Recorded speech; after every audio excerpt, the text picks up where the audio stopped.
നമ്മുടെ വാക്കുകളിലേക്ക് നോക്കിയാൽ പോരെ, അല്ലേ? ലോകം നോക്കുന്നത് നമ്മുടെ വാക്കുകളിലേക്കാണ്, അല്ലേ? നമ്മുടെ സംസാരം, നമ്മുടെ പെരുമാറ്റം, അല്ലേ? നമ്മുടെ പെരുമാറ്റം, നമ്മുടെ സംസാരം, നമ്മുടെ ഇടപെടലുകൾ, നമ്മുടെ ജീവിതം, ഇതൊക്കെയാണ് ലോകം നോക്കുന്നത്. അത് നോക്കി അവർ നമുക്ക് ചിലപ്പോൾ നല്ല സർട്ടിഫിക്കറ്റുകൾ തരാറുണ്ട്. ദൈവത്തിന് സ്തോത്രം. നമ്മൾ നല്ല ഭക്തിയുള്ള ഒരു വ്യക്തിയാണ് എന്നൊക്കെ ലോകം നമുക്ക് സർട്ടിഫിക്കറ്റ് തരാറുണ്ട്. ദൈവത്തിന് സ്തോത്രം. എന്നാൽ നമ്മുടെ സൃഷ്ടാവായ ദൈവം നോക്കുന്നത്, ആമേൻ, നമ്മുടെ വാക്കുകളെ എന്നതിനേക്കാൾ, നമ്മുടെ പ്രവൃത്തിയെ എന്നതിനേക്കാൾ, ആമേൻ, നമ്മുടെ ഹൃദയത്തിലേക്കാണ്, ആമേൻ, നമ്മുടെ ദൈവം നോക്കുന്നത്. ദൈവത്തിന് സ്തോത്രം. അപ്പോൾ ഈ ഒരു ചിന്ത, ആമേൻ, എൻ്റെ ഉള്ളിൽ കടന്നു വന്നപ്പോൾ ഞാൻ ദൈവത്തിൻ്റെ സന്നിധിയിൽ, ആമേൻ, ചില സമയങ്ങൾ ഈ വചനവുമായിട്ട്, ആമേൻ, പ്രാർത്ഥനയോടെ ആയിരിക്കാനായിട്ട് ഇടയായിട്ടുണ്ട്. ദൈവത്തിന് സ്തോത്രം. അപ്പോൾ എനിക്ക് മനസ്സിലാക്കാൻ കഴിഞ്ഞത്, ദൈവം നമ്മുടെ ഹൃദയത്തിലേക്ക് നോക്കുന്നു. കർത്താവ്, എന്താ എൻ്റെ ഹൃദയത്തിൽ അങ്ങ് നോക്കിക്കൊണ്ടിരിക്കുന്നത്? ആമേൻ. യിരെമ്യാ പ്രവാചകന്റെ പുസ്തകം 17-ാം അധ്യായം അതിന്റെ 10-ാമത്തെ വാക്യം വേഗത്തിലൊന്ന് വായിക്കാമോ? ആ. ഹൃദയത്തെ ശോധന ചെയ്ത് അന്തരംഗങ്ങളെ പരീക്ഷിക്കുന്നതിനാണ്, നമ്മുടെ ഭാഷ പറഞ്ഞ ഹൃദയത്തെ പരിശോധിക്കുകയാണ് ദൈവം. ഹൃദയത്തെ, നമ്മുടെ ഹൃദയത്തിലേക്ക് നോക്കുന്നത് എന്തിനാ? പരിശോധിക്കുകയാണ്. നമ്മുടെ ഹൃദയത്തെ ഒന്ന് പരിശോധിക്കുകയാണ്, ശോധന ചെയ്ത് അന്തരംഗങ്ങളെ പരീക്ഷിക്കുകയാണ് ദൈവത്തിൽ. ഹൃദയത്തിലെ ചിന്തകളെ, നിരൂപണങ്ങളെ, ഉദ്ദേശങ്ങളെ, പ്ലാനുകളെ, പദ്ധതികളെ, ഇതിനെയൊക്കെ വളരെ ശ്രദ്ധയോടെ വീക്ഷിക്കുന്നവനായിട്ടാണ് നമ്മുടെ ദൈവത്തെ നമുക്ക് കാണാൻ കഴിയുന്നത്. നമ്മുടെ ദൈവം സർവജ്ഞാനിയായ ദൈവമാണ്, സർവശക്തനായ ദൈവമാണ്, സർവവ്യാപിയായ ദൈവമാണ്. ആമേൻ. ദൈവം, പരമാധികാരിയായ ആ ദൈവം നമ്മുടെ ഹൃദയത്തിലെ ചിന്തകളെയും നിരൂപണങ്ങളെയും ഒക്കെ നോക്കുന്നവനായിട്ടാണ് വിശുദ്ധ വേദപുസ്തകത്തിലൂടെ നമുക്ക് മനസ്സിലാക്കുവാനായിട്ട് കഴിയുന്നത്. ആമേൻ. അതിനെക്കുറിച്ച് ഞാൻ മനസ്സിലാക്കാൻ ശ്രമിച്ചപ്പോൾ, ഹൃദയത്തിലെ രഹസ്യ ഉദ്ദേശങ്ങളെയാണ് നമ്മൾ രഹസ്യമാക്കി വെക്കുന്ന. രഹസ്യങ്ങളുണ്ടോ? നമുക്ക് ഉണ്ടോ? എല്ലാവർക്കും ഉണ്ട് രഹസ്യങ്ങൾ, അല്ലേ? ആമേൻ. നമുക്ക് മാത്രം അറിയാവുന്ന, അല്ലെങ്കിൽ നമുക്കും ദൈവത്തിനും മാത്രം അറിയാവുന്ന ചില രഹസ്യങ്ങളുണ്ട്. ദൈവത്തിന് സ്തോത്രം. ആ രഹസ്യ ഉദ്ദേശങ്ങളെ പോലും അറിയുന്ന ഒരു ദൈവത്തിൻ്റെ സന്നിധിയിലാണ് നമ്മൾ ആയിരിക്കുന്നത്. ദൈവത്തിന് സ്തോത്രം. നമ്മുടെ ഹൃദയത്തിലെ ഓരോ ചിന്തകളെ, ഓരോ നിരൂപണങ്ങളെ, ഓരോ കണക്കുകൂട്ടലുകളെ, ഓരോ പ്ലാനുകളെ ഉള്ളതുപോലെ അറിയുന്ന ഒരു ദൈവത്തിൻ്റെ മുമ്പിലാണ് ഞാനും നിങ്ങളും ആയിരിക്കുന്നത് എന്ന ബോധ്യത്തോടെ വേണം ഇന്ന് ഈ പകൽ നമ്മൾ കർത്താവിൻ്റെ സന്നിധിയിൽ ആയിരിക്കുവാൻ. അപ്പോൾ ഞാൻ കർത്താവിനോട് ചോദിച്ചു, കർത്താവ്, എന്തിനാണ് എൻ്റെ ഹൃദയത്തെ ഇങ്ങനെ പരിശോധിച്ചുകൊണ്ടിരിക്കുന്നത്? ദൈവത്തിന് സ്തോത്രം. ആ വാക്യം ഒന്ന് വായിച്ചേ. ഇപ്പോൾ വായിച്ചത് യിരെമ്യാ അവൻ്റെ പുസ്തകം 17-ാം അധ്യായം 10-ാം വാക്യം തന്നെ. ആ ആ എന്തിനാ പരിശോധിക്കുന്നേ? ആ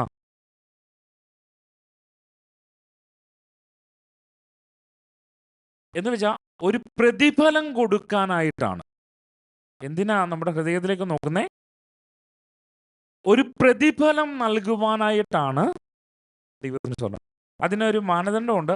നമ്മുടെ പ്രവൃത്തിക്ക് തക്കവണ്ണമെന്നാണ് പറയുന്നത്. അവൻ്റെ നടപ്പിനനുസരിച്ച്, പ്രവൃത്തിയുടെ ഫലത്തിനനുസരിച്ച് ഒക്കെയാണ്. പക്ഷേ അതിൽ ദൈവം പ്രാധാന്യം കൊടുക്കുന്നത് നമ്മുടെ വാക്കിനേക്കാളും പ്രവൃത്തിയേക്കാളും ഒക്കെ നമ്മുടെ ഹൃദയത്തിനാണ്. ഹൃദയം എന്ന് പറയുമ്പോൾ മനുഷ്യൻ്റെ ഇച്ഛകളുടെയും വികാരത്തിൻ്റെയും ഒക്കെ ഒരു കേന്ദ്രമായിട്ടാണ് നമ്മുടെ ഹൃദയത്തെ മനസ്സിലാക്കാൻ കഴിയുന്നത്. ഹൃദയം നമുക്ക് വെളിപ്പെടുത്താൻ പറ്റും കുറച്ചൊക്കെ, എന്നാലും പൂർണ്ണമായിട്ട് മനസ്സിലാക്കാൻ പറ്റത്തില്ല. ഇപ്പോൾ ഞാൻ ഇവിടെ ഈ സഭയിൽ കടന്നു വന്നിട്ട് 3 വർഷമായി. 3 വർഷം കൊണ്ട് നിങ്ങൾ എന്നെ എൻ്റെ വാക്കുകൊണ്ടും എൻ്റെ പ്രവൃത്തി കൊണ്ടും എൻ്റെ പെരുമാറ്റം കൊണ്ടും നിങ്ങൾ എന്നെ കുറേ മനസ്സിലാക്കിയിട്ടുണ്ട്. ആമേൻ. അത് തന്നെയാണോ ഞാൻ? നിങ്ങൾ അറിഞ്ഞതിനേക്കാൾ അധികമാണ് നിങ്ങൾ അറിയാത്തത്. ഇന്ന് ഇവിടെ ഇരിക്കുന്ന ഓരോ പ്രിയപ്പെട്ടവരെ കുറിച്ചും അങ്ങനെ തന്നെയാ പറയാൻ കഴിയുക. ആമേൻ. നമ്മൾ ആരാണ് എന്നുള്ളത് മറ്റുള്ളവർ യഥാർത്ഥത്തിൽ നമ്മൾ ആരാണെന്ന് അറിഞ്ഞ ആരെങ്കിലും നമ്മുടെ കൂടെ കാണുമോ? ആരെങ്കിലും നമ്മളെ സ്നേഹിക്കുമോ? ദൈവത്തിന് സ്തോത്രം. പച്ചയായിട്ട് പറഞ്ഞു കഴിഞ്ഞാൽ നമ്മൾ ആരാണെന്ന് യഥാർത്ഥത്തിൽ മനസ്സിലാക്കി കഴിഞ്ഞാൽ ഒരാൾക്കും ഇഷ്ടപ്പെടാൻ പറ്റുന്ന ഒരു വ്യക്തിത്വമായിരിക്കത്തില്ല നമ്മൾ. ദൈവത്തിന് സ്തോത്രം.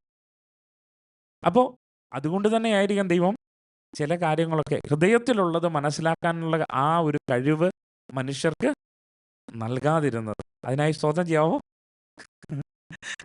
ഇല്ലെങ്കിൽ ഈ വിളച്ചിലൊന്നും നടക്കത്തില്ലായിരുന്നു. ദൈവത്തിന് സ്തോത്രം. ഹല്ലേലൂയ. അപ്പോൾ ഞാൻ പറഞ്ഞു വന്നത്, ആമേൻ, ഹൃദയത്തിലുള്ളത് മനുഷ്യർക്ക് കാണാൻ കഴിയത്തില്ല, പക്ഷെ ദൈവത്തിന് കാണാം. നമ്മുടെ ഹൃദയത്തിലുള്ള നമ്മുടെ ചിന്തയിലൂടെ കടന്നു പോകുന്ന നമ്മൾ എന്താണ് ചിന്തിക്കുക. ഇപ്പം ഞാൻ പ്രസംഗിച്ചുകൊണ്ടിരിക്കുന്നു, നിങ്ങൾ എന്താണ് ചിന്തിച്ചുകൊണ്ടിരിക്കുന്നതെന്ന് എനിക്കറിയാവോ? അറിയത്തില്ല. നിങ്ങൾ വാക്കും ഭാഷണവും കൂടാതെ നിങ്ങൾ ഇവിടെ ശ്രദ്ധിച്ചിരിക്കുന്നു, കേട്ടുകൊണ്ടിരിക്കുന്നു. നിങ്ങളുടെ കണ്ണുകൾ ഇങ്ങോട്ടാണ് ഇരിക്കുന്നത്. ആമേൻ. ഞാൻ വിചാരിക്കും നിങ്ങൾ ഇവിടെ തന്നെ ഉണ്ടെന്ന്, അല്ലേ? പുറമേ ഉള്ളത് വെച്ച് നോക്കുമ്പോൾ. പക്ഷേ നിങ്ങൾ വേറെ ഏതെങ്കിലും വിഷയത്തിൽ അസ്വസ്ഥരാണോ? ടെൻഷനിലാണോ? ആമേൻ. മനസ്സ് വേറെ എവിടെയെങ്കിലും സഞ്ചരിച്ചുകൊണ്ടിരിക്കുവാണോ? ഇതൊന്നും എനിക്കൊരു പക്ഷേ അറിയാൻ കഴിഞ്ഞെന്ന് വരത്തില്ല. പക്ഷേ ആമേൻ, സർവശക്തനായ സർവജ്ഞാനിയായ നമ്മുടെ പിതാവായ ദൈവം, ആ ദൈവം നമ്മുടെ ഹൃദയത്തിലെ ഓരോ നിരൂപണങ്ങളും ചിന്തകളും ഒക്കെ അറിയുന്നവനാണ്. കരങ്ങൾ ഉയർത്തി കർത്താവിന് മഹത്വം കൊടുക്കുക. അപ്പോൾ ഞാൻ ഇതിനെക്കുറിച്ച് ഇങ്ങനെ ആ വേദഭാവം ഇങ്ങനെ ചിന്തിച്ചുകൊണ്ടിരുന്നപ്പോൾ ഞാനിങ്ങനെ ചിന്തിച്ചു, പുറമേയുള്ളവർ കാണുന്ന ഞാൻ, പുറമേയുള്ളവർ കാണുന്ന, നിങ്ങൾ കാണുന്ന ഞാൻ, ദൈവം കാണുന്ന ഞാൻ, രണ്ടും ഞാൻ നോക്കിക്കഴിഞ്ഞപ്പോൾ എന്താ അജഗജാന്തരം എന്ന് പറയാൻ പറ്റത്തില്ല, ആനയാട് തമ്മിലുള്ള വ്യത്യാസമൊന്നും പറയാൻ പറ്റത്തില്ല. രണ്ടും ടോട്ടലി ഡിഫറെൻ്റ് ആണ്. ദൈവത്തിന് സ്തോത്രം. ആണോ അല്ലയോ? രണ്ടും ടോട്ടലി ഡിഫറെൻ്റ് ആണ്. ദൈവം കാണുന്ന ഞാനാണ് യഥാർത്ഥ ഞാൻ. നിങ്ങൾ കണ്ട ഞാൻ എന്ന് പറയുന്നത് ഞാൻ അങ്ങനെ ഒന്ന് അഭിനയിച്ച് കാണിച്ചതാണ്. ദൈവത്തിന് സ്തോത്രം. അതിനെക്കുറിച്ച് ഞാനിങ്ങനെ ചിന്തിച്ചപ്പോൾ നമ്മൾ ഈ ദിവസങ്ങൾ ഈ വചനത്തെ ഒന്ന് നന്നായിട്ടൊന്ന് ഏറ്റെടുത്തിട്ട് നമ്മളെ തന്നെ ഒന്ന് സ്കാൻ ചെയ്യണം, നമ്മളെ തന്നെ ഒന്ന് പരിശോധിക്കണം. ദൈവം കാണുന്ന ഞാൻ പെർഫെക്റ്റ് ആകണമെന്നാണ് ദൈവം ആഗ്രഹിക്കുന്നത്. പക്ഷെ നമ്മൾ എപ്പോഴും പോളിഷ് ചെയ്തുകൊണ്ടിരിക്കുന്നത് ലോകം കാണുന്ന എന്നെ പെർഫെക്റ്റ് ആക്കാനാണ്. ശരിയല്ലേ? ലോകം കാണുന്ന എന്നെ മനോഹരമാക്കി നല്ലതായിട്ട് പോളിഷ് ചെയ്ത് നല്ല പെർഫെക്റ്റ് ആക്കി നിർത്താനായിട്ട് ഞാൻ എൻ്റെ സമയത്തിൽ അധികവും സ്പെൻഡ് ചെയ്തുകൊണ്ടായിരിക്കുന്നത്. പക്ഷേ ദൈവം കാണുന്ന എന്നെ ക്ലിയർ ചെയ്യാൻ ഞാൻ വളരെ കുറച്ച് സമയമേ എടുക്കുന്നുള്ളൂ എന്ന ആ ഒരു യാഥാർത്ഥ്യം ഞാനത് മനസ്സിലാക്കി കഴിഞ്ഞപ്പോൾ ആമേൻ, എനിക്ക് തന്നെ വല്ലാത്തൊരു ഭയം തോന്നി. ഇത് കേൾക്കുമ്പോൾ നിങ്ങൾക്കും ഭയം തോന്നുന്നുണ്ടോ? നമ്മൾ ഇതൊന്നും ബാധിക്കത്തില്ലെന്നാണോ? ദൈവത്തിന് സ്തോത്രം. അല്ല കേട്ടോ, അല്ല. ഞാൻ പറയുന്നത് ആമേൻ, നിശ്ചയമായും നമ്മൾ അറിയേണ്ട ഒരു കാര്യമാണ്. നമ്മൾ ഈ നാളുകളിൽ ആമേൻ ക്രമീകരിച്ചു കൊണ്ടിരിക്കുന്നതെല്ലാം, മനോഹരമാക്കിക്കൊണ്ടിരിക്കുന്നതെല്ലാം, ആമേൻ പോളിഷ് ചെയ്തുകൊണ്ടിരിക്കുന്നതെല്ലാം ലോകം കാണുന്ന എന്നെയാണ്. ദൈവത്തിന് സ്തോത്രം. നമ്മളെല്ലാവരും ആ കാര്യത്തിൽ ഒറ്റക്കെട്ടാ. എനിക്ക് 100% പ്രാഗൽഭ്യമായിട്ട് പറയാൻ പറ്റും, നമ്മളെല്ലാം അങ്ങനെയാണ്. പക്ഷേ നമ്മൾ വഞ്ചിക്കപ്പെടരുത്, നമ്മൾ കബളിപ്പിക്കപ്പെടരുത്. ആമേൻ. ലോകം നമ്മുടെ സംസാരവും വസ്ത്രധാരണവും ജീവിതവും പെരുമാറ്റവും നമ്മുടെ സ്ഥാനങ്ങളും പദവികളും ഒക്കെ കൊണ്ട് നമ്മെ വിലയിരുത്തും. നമുക്ക് നല്ല സർട്ടിഫിക്കറ്റ് തരും. അത് വേണ്ടെന്നല്ല പറയുന്നത്, അത് നമ്മുടെ കയ്യിലുള്ളത് നല്ലത് തന്നെയാണ്. പക്ഷേ അത് മാത്രമാകരുത്. ആമേൻ. ലോകത്തിന്റെ സർട്ടിഫിക്കറ്റ് മാത്രം കിട്ടിയാൽ പോരാ. ദൈവമാണ് നമ്മളെക്കുറിച്ച് ഒരു സ്റ്റേറ്റ്മെന്റ് പറയേണ്ടത്. യോബിനെ കുറിച്ച് ദൈവമാണ് സ്റ്റേറ്റ്മെന്റ് പറഞ്ഞത്. അവൻ നിഷ്കളങ്കനും നേരുള്ളവനും ദൈവഭക്തനും ദോഷം വിട്ട് അകലുന്നവനും. ഹല്ലേലൂയ. ഇന്ന് നമ്മെക്കുറിച്ച് സ്റ്റേറ്റ്മെന്റ് പറയേണ്ടത് നമ്മുടെ ദൈവമാണ്. ഈ സഭായോഗത്തിൽ ദൈവസഭയിലെ പ്രിയപ്പെട്ടവരോട് താഴ്മയോടെ കർത്താവിൻ്റെ കൃപയിൽ ആശ്രയിച്ചുകൊണ്ട് പറയുകയാ, ഈ ദിവസങ്ങൾ നമ്മൾ നമ്മളെ തന്നെ ഒന്ന് പരിശോധിക്കുകയും കർത്താവിൻ്റെ സന്നിധിയിൽ നമ്മെ തന്നെ ഒന്ന് സമർപ്പിക്കുകയും ചെയ്യേണ്ടത് ഏറ്റവും ഏറ്റവും അനിവാര്യമാണ്.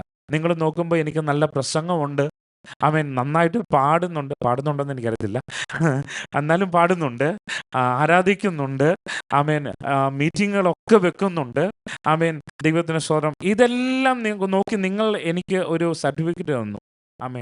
അവൻ നീതിമാന, ഒരു നല്ല പാസ്റ്റർ, അല്ലേ? ദൈവത്തിന് സ്തോത്രം. പക്ഷെ ഈ സർട്ടിഫിക്കറ്റ് കൊണ്ട് എനിക്ക് വല്ല പ്രയോജനമുണ്ടോ?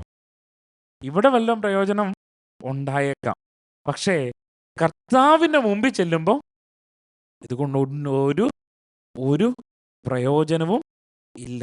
പുറമേയുള്ള ഭക്തി മനുഷ്യരെ ഒരു പക്ഷെ സ്വാധീനിക്കുവാൻ ഉപകരിച്ചേക്കാം. പക്ഷേ അകമേയുള്ള രൂപാന്തരമാണ് ദൈവത്തിൻ്റെ സന്നിധിയിൽ ദൈവത്തെ സ്വാധീനിക്കുവാൻ പര്യാപ്തമായി തീരുന്നത്. സമയം മുന്നോട്ട് പോകുന്നത് കൊണ്ട് വേഗത്തിൽ ഒരു വാക്യം വായിക്കാം. മത്തായി സുവിശേഷം 23-ാം അധ്യായം അതിന്റെ 25-ാമത്തെ വാക്യം.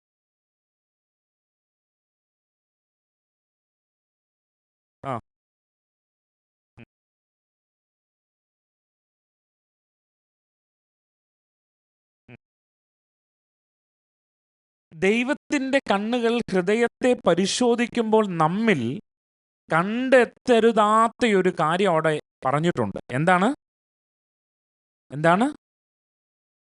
ആരും കേട്ടില്ലേ? കപടഭക്തി. നമ്മൾ കപടഭക്തി ഉണ്ടോ? നമുക്കതൊന്നും ഇല്ല. ഞാനും അങ്ങനെ വിചാരിച്ചേ.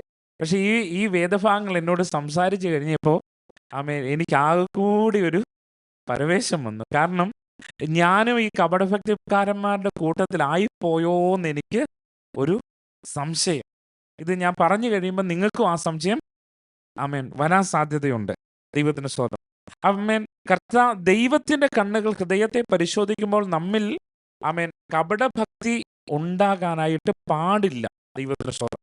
അതാണ് ദൈവം നമ്മെക്കുറിച്ച് ആഗ്രഹിക്കുന്നത്. അവിടെ അകം വെടിപ്പാക്കണമെന്നാ പറയും, അല്ലേ? അടുത്ത വാക്യം കൂടെ വായിച്ചു.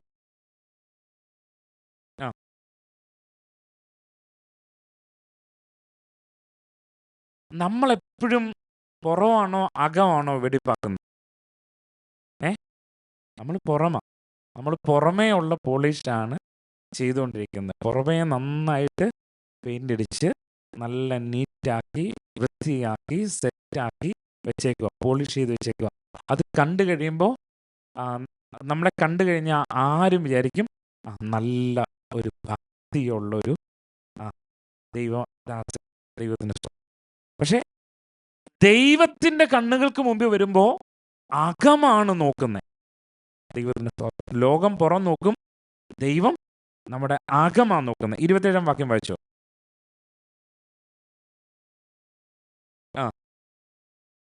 ഈ കപടഭക്തിക്കാരോട് കർത്താവിന്റെ വചനം പറയുന്നത് കഷ്ടമെന്ന. കഷ്ടമെന്ന് പറഞ്ഞാൽ നല്ലൊരു അഭിനന്ദനമാണോ? അല്ല, കഷ്ടം. ഈ എന്ന വാക്കല്ലേ ഇത് വായിച്ചപ്പോൾ സത്യം പറഞ്ഞ് ഞാൻ തകർന്നുപോയി.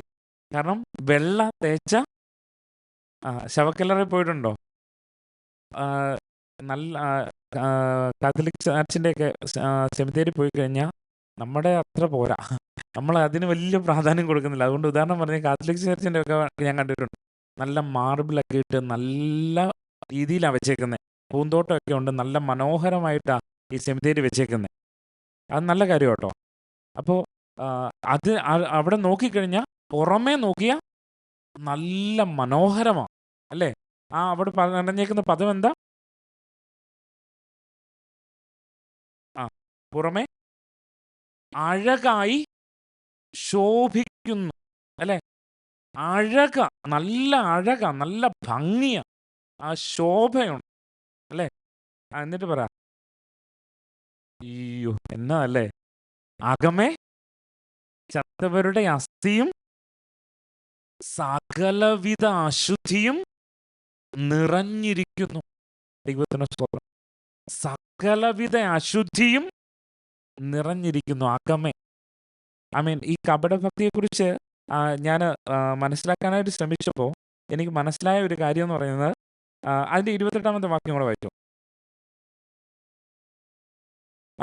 പുറമേ നമ്മൾ നീതിമാന്മാർ, അകമയോ കപടഭക്തിയും അധർമ്മവും നിറഞ്ഞവരത്രേ. ദൈവത്തിന് സ്തോത്രം.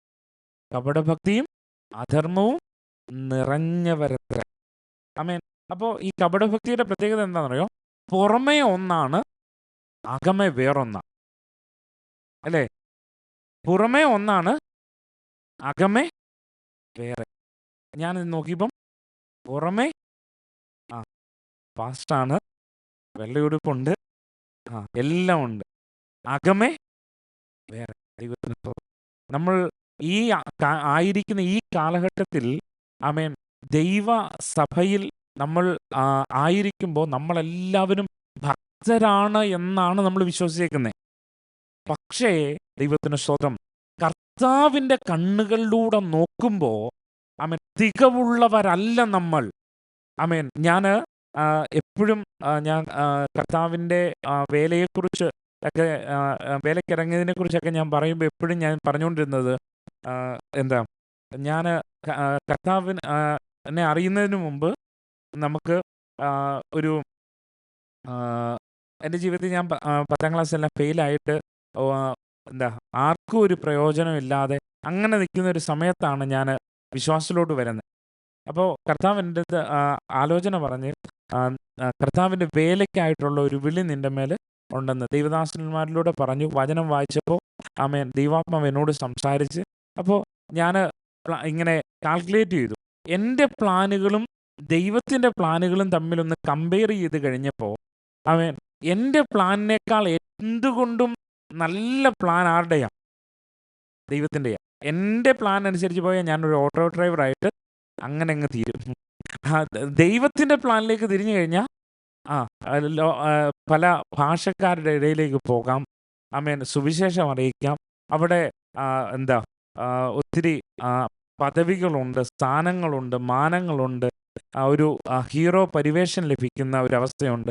അപ്പോൾ ഇതെല്ലാം കണ്ടു കഴിഞ്ഞപ്പോൾ കൊള്ളാം, എൻ്റെതിനേക്കാൾ എന്തുകൊണ്ടും മെച്ചം ഇതാണ് എന്ന് പറഞ്ഞാണ് ഞാൻ കർത്താവിൻ്റെ വേലയ്ക്ക് ഇറങ്ങിയത് എന്ന് ഇപ്പോൾ ഈ ദിവസങ്ങളിൽ ഞാനിങ്ങനെ ചിന്തിക്കുമ്പോൾ അന്ന് എൻ്റെ നോട്ടം എന്തായിരുന്നു, അന്നത്തെ എൻ്റെ കാഴ്ചപ്പാട് എന്തായിരുന്നു എന്ന് വെച്ചാൽ, പുറമേ നോക്കി ഇച്ചിരി കൂടെ ബെറ്റർ ആയിട്ടുള്ള ഒരു ഓപ്ഷൻ ആയിട്ടാണ് ഞാൻ കർത്താവിൻ്റെ വേലയെ കണ്ടത്. ദൈവത്തിന് സ്തോത്രം.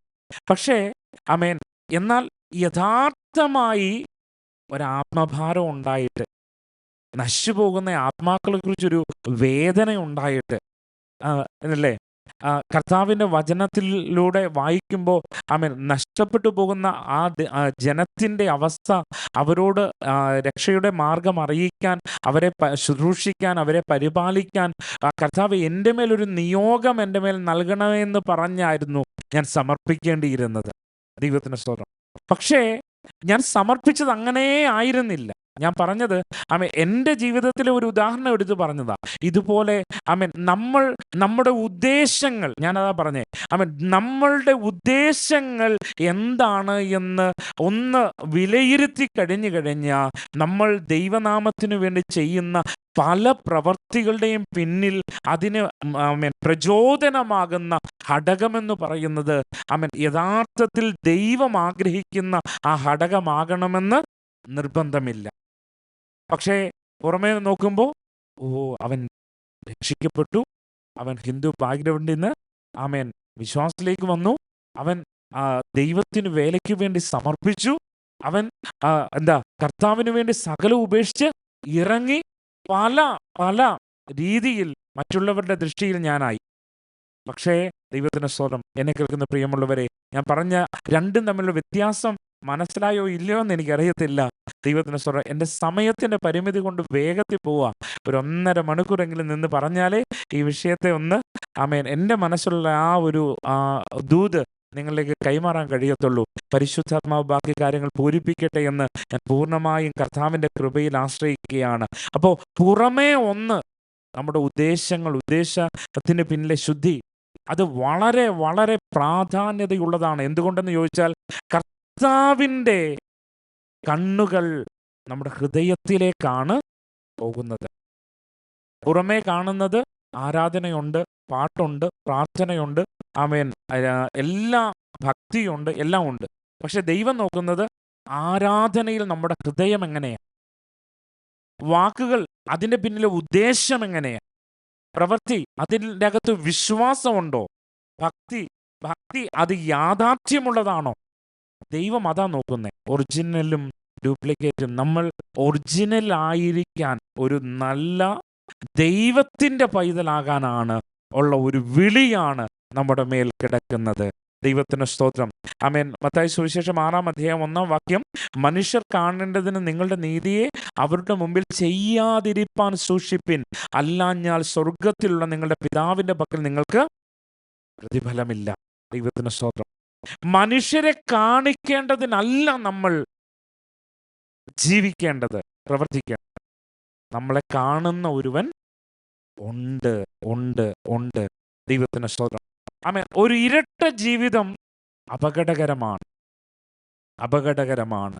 ദൈവത്തിന് സ്തോത്രം. ഇന്ന് നമ്മുടെ പ്രാർത്ഥന എന്തായിരിക്കണം? സങ്കീർത്തനം 51-10 വാക്യം എങ്ങനെയാ പറയുന്നത്? ദൈവമേ, നിർമ്മലമായൊരു ഹൃദയം എന്നിൽ സൃഷ്ടിച്ച് സ്ഥിരമായൊരു ആത്മാവിനെ എന്നിൽ പുതുക്കണമേ. ദൈവത്തിന് സ്തോത്രം. ഇന്ന് നമ്മുടെ പ്രാർത്ഥന എന്തായിരിക്കണം? നിർമ്മലമായ ഒരു ഹൃദയം എനിക്ക് വേണം. ഞാൻ കർത്താവിൻ്റെ സന്നിധിയിൽ ചോദിച്ച്, കർത്താവ്, നിർമ്മല ഹൃദയം കിട്ടിയിട്ട് എന്തിനാ?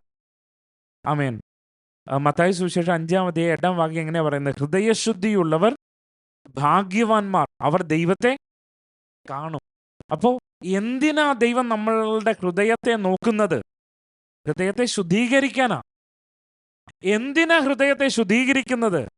നമ്മൾ ദൈവത്തെ കാണണം, നമ്മൾ സൃഷ്ടാവിങ്കലേക്ക് തിരിയണം, നമ്മൾ സൃഷ്ടാവിനെ കണ്ട് സൃഷ്ടാവിങ്കലേക്ക്, നമ്മുടെ പിതാവിങ്കലേക്ക് തിരിഞ്ഞ് ആ പിതാവിൻ്റെ മഹത്വത്തിൽ ആയിരിക്കണമെന്നുള്ളതാണ് ദൈവത്തിൻ്റെ പദ്ധതി.